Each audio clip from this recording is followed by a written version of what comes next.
स्नान करते समय, कपड़े पहनते समय, भोजन करते समय पूर्व दिशा में या उत्तर दिशा में मुख करके भोजन करना चाहिए, स्नान करना चाहिए।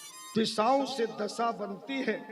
हालांकि बहुत से लोग जिनका पेट भरा वो कहते हैं I don't like this matter, हम नहीं मानते वास्तु फास्तु, लेकिन हमने प्रैक्टिकल में जिंदगी में देखा है। शास्त्रों का नियम है, हर चीज की दिशा बनी है, हर चीज का स्थान बना है। आप भी अपने घर में जब पूरा मकान बनाते हैं तो सच बताओ मेहमानों का ड्राइंग रूम अलग से बनाते हैं कि नहीं, बोलो ना, है? अपना बेडरूम अलग बनाते हैं। बेटे की शादी करनी है तो बहू के लिए बेडरूम अलग से बनेगा कि नहीं?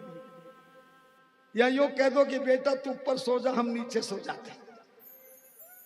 हर चीज की आप व्यवस्था करते हैं, लेकिन वो शास्त्रोक्त व्यवस्था नहीं करते क्योंकि आपको ज्ञान नहीं है। प्रतिदिन भगवान शिव के शिव मंदिर में कभी जाओ तो हमेशा उत्तर दिशा की ओर मुख करके भगवान शिव की पूजा करनी चाहिए। कौन सी दिशा में पूजा करनी चाहिए? उत्तर दिशा।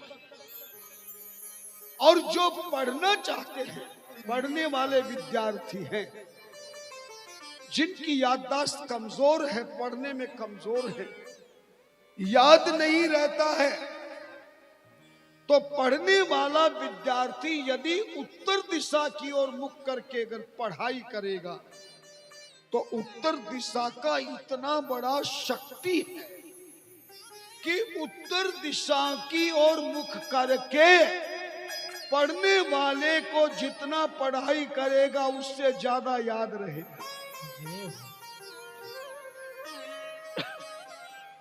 और कभी भी घर के मंदिर में आप घर के मंदिर के देवताओं की पूजा करें तो देवताओं की पूजा तो पूर्व दिशा की ओर मुख करके करनी चाहिए। लेकिन जब रामायण, गीता, भागवत, शिव महापुराण आदि का कभी पाठ करना पड़े, रोजाना पाठ करने वाले लोग किसी भी स्तोत्र का पाठ करते हैं, चालीसा का पाठ करते हैं, तो उन्हें उत्तर दिशा की ओर मुख करके ठाकुर जी को सीधे सज्जे पासे लेकर, सीधे हाथ की ओर लेकर फिर धर्म ग्रंथों का पाठ करना चाहिए। जब आप पूर्व दिशा में ठाकुर जी को बिठाएंगे, आपका मुख ठाकुर जी का तरफ पूर्व दिशा में होगा, और पाठ करते समय जब आप उत्तर दिशा की ओर भगवान जी के सामने बैठेंगे तो ठाकुर जी आपके कौन से हाथ की ओर होंगे? राइट हैंड की ओर होंगे। उनको सम्मान भी मिल जाएगा और उत्तर दिशा में ग्रंथों का पाठ करने पर तुम्हें ज्ञान भी मिल जाएगा। जिन लोगों का मन नहीं करता है पाठ करने का, मन नहीं लगता पूजा करने का, तो उन्हें उत्तर दिशा का प्रयोग ज्यादा करना चाहिए। और घर के व्यक्ति को अगर दक्षिण दिशा में सिर करे, अपने डबल बेड का सिरहाना, सिर वाला हिस्सा घर का मालिक अगर दक्षिण दिशा में करके सोता है तो जिंदगी में वो कभी बीमार नहीं होता, शरीर बेकार नहीं होता, परिवार बिखरता नहीं है। पिता पुत्र में, पुत्र वधू में, पौत्रों में घनिष्ठ प्रेम होता। लेकिन घर के मालिक का, मुखिया का सिर कौन सी दिशा में करके सोना चाहिए? दक्षिण दिशा में। जब दक्षिण दिशा में सिर होगा तो पांव कौन सी दिशा में होंगे? बोलो ना। हाँ, उत्तर दिशा की ओर अपने पांव करके रात्रि में शयन करने वाले को गहरी नींद आती है, गलत सपने नहीं आते हैं, और अपने बेटे, बहू, पोते, नाती घर में जो भी हैं उनका सर हमेशा पूर्व दिशा की ओर होना चाहिए और पश्चिम दिशा की ओर पांव होना चाहिए।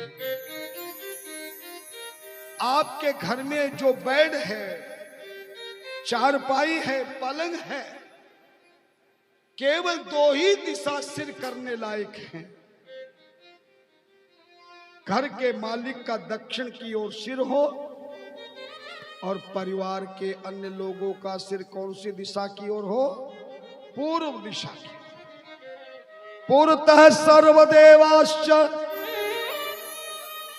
पश्चिमे च मानव उत्तरे ऋषि तीर्थिस्ततो दक्षिणे पितरस्तथा। पूर्व दिशा में देवों का निवास है, पश्चिम में मनुष्यों का निवास है, उत्तर दिशा में तीर्थ ऋषि और तपस्वियों का स्थल है और दक्षिण दिशा में पितरों का निवास है। हम कई घरों में गए, कहते हम बीमार हैं, बेकार हैं, हर प्रकार से लाचार हैं। अगर जिंदगी में तुमने अपने पलंग का सिर वाला हिस्सा इन दोनों दिशाओं की ओर किया तो मैं आपको सच कहता हूं, आपका शरीर, आपका मन, आपकी बुद्धि, आपका विवेक कभी भी गंदा नहीं हो, गड़बड़ नहीं हो। शरीर में आने वाली बीमारी भी भाग जाती है। उत्तर दिशा तीर्थों का, ऋषि मुनियों का है और अभी भी हमारी बात आपके गले नहीं उतरी है तो हम आपको प्रैक्टिकल में प्रमाण देते हैं। आप सब लोगों ने अपने घर में कभी सत्यनारायण की कथा या कोई पूजा पाठ, यज्ञ, हवन आदि ब्राह्मणों को बुला के किया हो? कितने लोगों ने किया है? क्या बात है? हाँ, जब पंडित जी आपके घर में पूजा करने आते हैं, चौकी बनाते हैं, तो पूजा करने वाले यजमान को कौन सी दिशा में मुख करके बिठाते हैं? जोर से बोलो। पूर्व दिशा में। लेकिन तुमने अपनी दिशा तो याद रखी।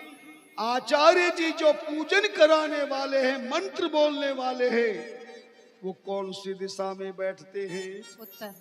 हाँ, उत्तर दिशा में अपना मुख करके बैठते हैं, क्योंकि शास्त्रों के मंत्र बोलने हैं और उत्तर दिशा की ओर मुख करके मंत्रों का उच्चारण करने से 1000 गुना फल प्राप्त होता है।